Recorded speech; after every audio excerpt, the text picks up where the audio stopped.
झारखंड के मुख्यमंत्री रघुवर दास ने चतरा में मरीज का सही तरीके से इलाज नहीं करने और मरीज की मृत्यु के बाद एम्बुलेंस ना मुहैया कराने की घटना को गंभीरता से लेते हुए जांच के आदेश दिए हैं। मुख्यमंत्री ने इस मामले में अस्पताल प्रबंधक डॉक्टर निशांत कुमार और अस्पताल उपाधीक्षक डॉक्टर कृष्ण कुमार को तत्काल प्रभाव से निलंबित करने का आदेश स्वास्थ्य विभाग को दे दिया है। आरजेडी सुप्रीमो लालू प्रसाद यादव बहुचर्चित चारा घोटाला के एक केस में मंगलवार को रांची सीबीआई कोर्ट में पेश हुए। कोर्ट ने चाईबासा कोषागार से करीब 33.61 करोड़ रुपए की हुई अवैध निकासी मामले में लालू यादव से करीब 25 सवाल पूछे। केस के मास्टर किंग एसबी सिन्हा के सर्विस एक्सटेंशन से लेकर उनके मुख्यमंत्री रहते हुए करोड़ों की निकासी पर कोर्ट ने उनसे जवाब मांगा। राष्ट्रीय जनता दल के अध्यक्ष और बिहार के पूर्व मुख्यमंत्री लालू प्रसाद यादव ने अमरनाथ यात्रियों पर हुए हमले की निंदा की है। उन्होंने कहा कि आतंकवादी हमले के लिए जिम्मेदार लोगों पर कार्रवाई होनी चाहिए। लालू ने इस हमले को कायरतापूर्ण कार्रवाई करार दिया है।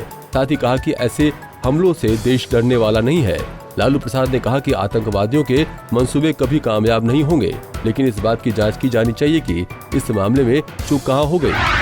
दुमका में मकपा पोलित ब्यूरो की सदस्य वृंदा कारत ने अमरनाथ यात्रा पर आतंकी हमले को लेकर केंद्र सरकार पर हमला बोला है।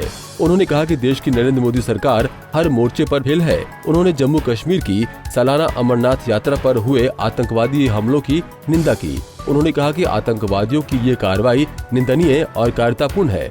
उन्होंने कहा कि खुफिया सूचना के बावजूद इतनी बड़ी चूक कैसे हो गई, इसकी जाँच होनी चाहिए। रांची में प्रदेश भाजपा प्रवक्ता प्रवीण प्रभाकर ने सोरेन परिवार पर जमकर निशाना साधा। उन्होंने कहा कि सोरेन परिवार लालू प्रसाद की राय पर चल रहा है।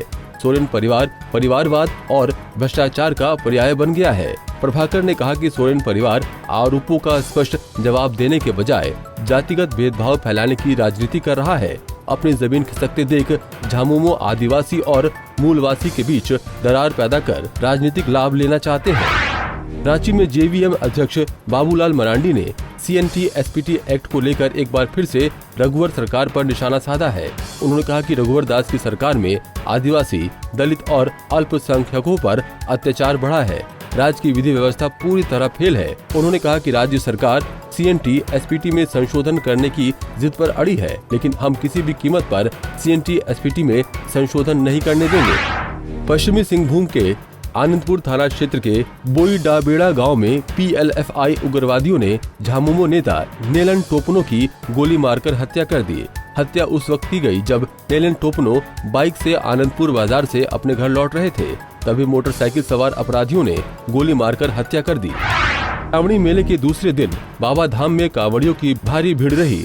सोमवार को 80,000 से अधिक कांवड़ियों ने बैद्यनाथ मंदिर में जलार्पण किया। हालांकि अमरनाथ यात्रियों पर हुए आतंकवादी हमले के बाद मंदिर की सुरक्षा बढ़ा दी गई है। गुमला जिले के घाघरा में एक किसान ने फांसी लगा ली। बताया जा रहा है कि आर्थिक तंगी से जूझ रहे बिरसाई ने घर के पास बगीचे में आम के पेड़ से फांसी लगाकर अपनी जान दे दी। टाटा स्टील ने नोवा मुंडी के लो अयस्क खदान में 3 मेगावाट का सौर ऊर्जा प्लांट लगाया है। इसके साथ ही टाटा स्टील की ये खान देश की पहली सौर संयंत्र वाली लो अयस्क खान बन गई है।